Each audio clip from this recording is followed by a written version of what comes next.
Hello everyone. Today I am going to teach you some useful sentences in Kannada.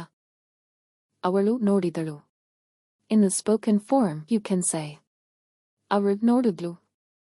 ಅವಳು ನೋಡಿದಳು. ಅವಳು ನೋಡಿದ್ಲು. She saw. ನಾನು ಬಂದಿದ್ದೇನೆ.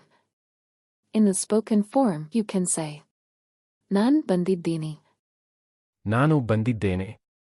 ನಾನ್ ಬಂದಿದ್ದೀನಿ. I have come. ಅವಳು ನನ್ನನ್ನು ನೋಡಿದಳು. In the spoken form ಅವಳು ನನ್ನ ನೋಡಿದ್ಲು. ಅವಳು ನನ್ನನ್ನು ನೋಡಿದಳು. ಅವಳು ನನ್ನ ನೋಡಿದ್ಲು. She saw me. ಯಾರು ನೀವು? Spoken form ಯಾರ್ ನೀವು? ಯಾರು ನೀವು? ಯಾರ್ ನೀವು? Who are you? ಅವರು ಮಲಗಿದ್ದಾರೆ. ಅವರು ಮಲಗಿದ್ದಾರೆ. He is sleeping.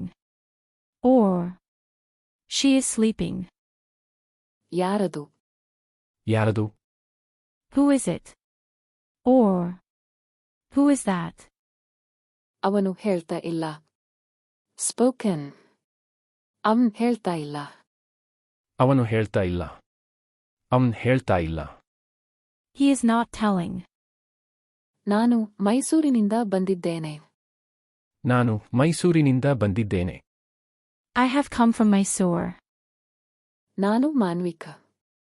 I am ಮಾನ್ವಿಕ. ನಾನು ದೈವಿಕ್. I am Daivik. ನಾನು ವಜ್ರೇಶ್ ರವರ ಮಗಳು. I am Mr. Vajresh's daughter. ನಾನು ವಜ್ರೇಶ್ ರವರ ಮಗ. I am Mr. Vajresh's son. ಮತ್ತೆ ಸಿಗೋಣ. ಮತ್ತೆ ಸಿಗೋಣ. See you again.